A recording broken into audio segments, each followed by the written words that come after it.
I'm here today back at Hale driving range, and I wasn't going to discuss this topic because I didn't know how much relevance it had to certainly newbie golfers.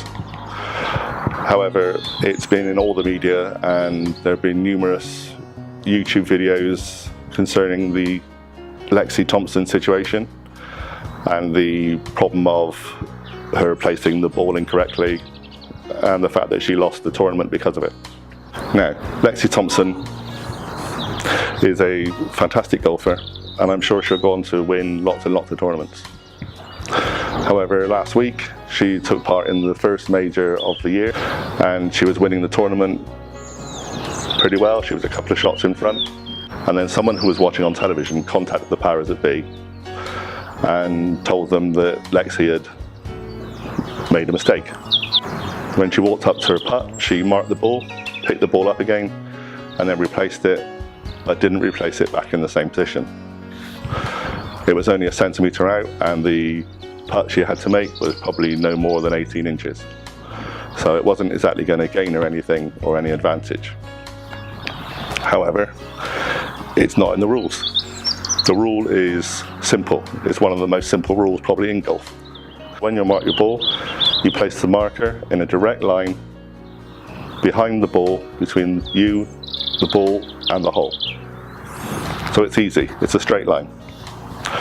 And she did this. However, when she replaced the ball, she placed the ball slightly to the side. And rules are rules. Without rules, how do we play sport?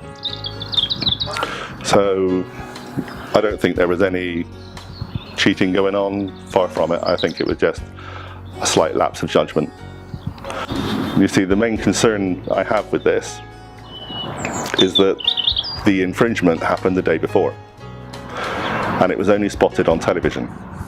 And whilst television is used to check lots of things in various sports, and it's a good thing, this is done by the officials, not by just general viewers on television.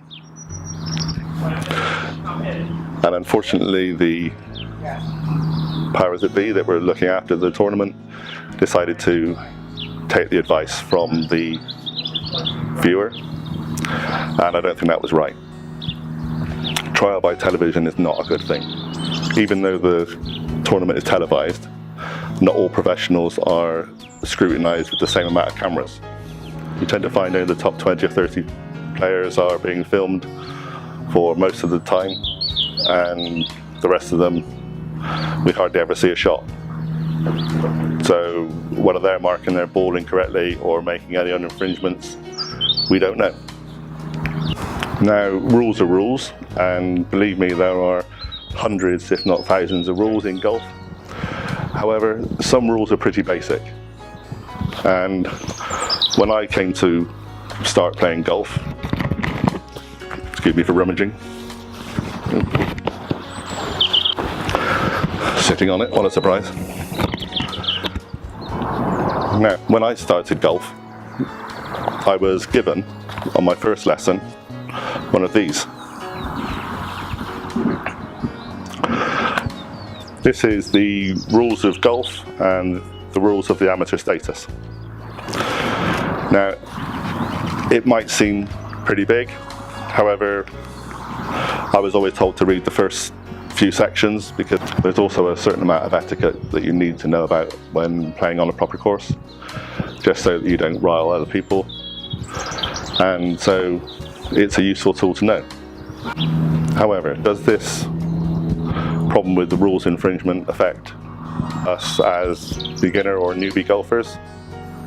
No, not really. It doesn't really even affect us if we're general club members. You see, the only time you really need to know rules strictly is if you're playing in tournaments or if you're playing in competitions of some kind. And certainly the majority of golfers don't take part in anything, whether it be fantastic tournaments like a major tournament or right down to the club medal. You tend to find most players just play for fun. And that's what we want to do. We want to enjoy ourselves. So when you go on a course, remember there's a certain amount of etiquette and there's a certain amount of safety rules you need to know. So So it's important to learn those. However, if you're playing with a bunch of your friends, I'm sure that between you, you can always work out the rules, and you don't tend to get in any arguments about a minuscule amount of ball movement or whether you have to pick the ball up and play another shot. And time-wise, you wouldn't always have an opportunity to go back and hit another ball. So just relax, just enjoy the game. Lastly, I'd just like to say, good luck, Lexi. I think you deserve to win. I know there's plenty of professionals out there who also think the same thing, and I'm sure you'll learn from it. Speak soon.